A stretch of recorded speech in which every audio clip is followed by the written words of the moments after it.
ফরিদপুরের বোয়ালমারীতে ৭০০ বছরের ঐতিহ্যের বাহক মাঘী পূর্ণিমা তিথিতে গঙ্গা পুণ্যস্নান অনুষ্ঠিত। তবে এবছর নদীর পানিতে ফরিদপুর সুগার মিলের অপরিশোধিত বর্জ্য ফেলায় পানি দূষণ হয়ে উৎকট দুর্গন্ধ ছাড়ানোয় অনেকটাই বিপাকে পড়েছেন পুণ্যার্থীরা।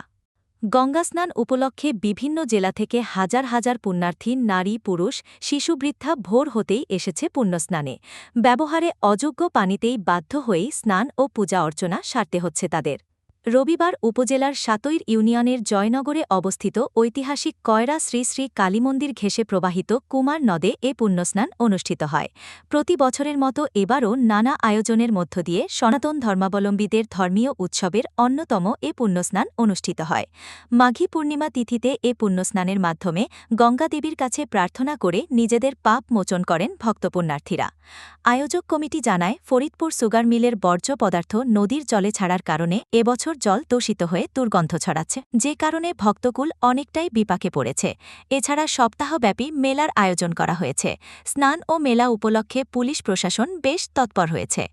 কয়রা কালীমন্দির কমিটির সভাপতি বিশিষ্ট ব্যবসায়ী সুভাষচন্দ্র সাহা জানান, এখানে এই ৭০০ বছর ধরে এই পুণ্য স্নান অনুষ্ঠিত হচ্ছে।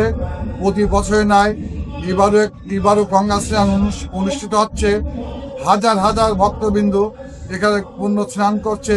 দেশ বিদেশ থেকে এখানে পুণ্যার্থীরা এসে গঙ্গা স্নান করে মার কৃপা লাভ করছেন। সুগার মিলের পানি ছেড়ে এই পানিকে দূষিত করা হয়, এর কারণটা কি? প্রশাসনের কাছে বিনীতভাবে অনুরোধ করব, গত বছর এবং এই বছর একইভাবে একই সময় এই পানি ছেড়ে এই পানি দূষিত করা হচ্ছে এবং পুণ্যার্থীদের স্নান বিঘ্নিত করা হচ্ছে। এই ব্যাপারে প্রশাসনের দৃষ্টি আকর্ষণ করছি। গঙ্গা স্নান করতে আমরা তো আর ভারতবর্ষে যেতে পারি না, গঙ্গা স্নানও করতে পারি না। মনে করলাম এটাই ভারতের সেই গঙ্গা, আর আমরা সবাই গঙ্গা স্নান করে যেন পূর্ণ ফলই অর্জন করতে পারি।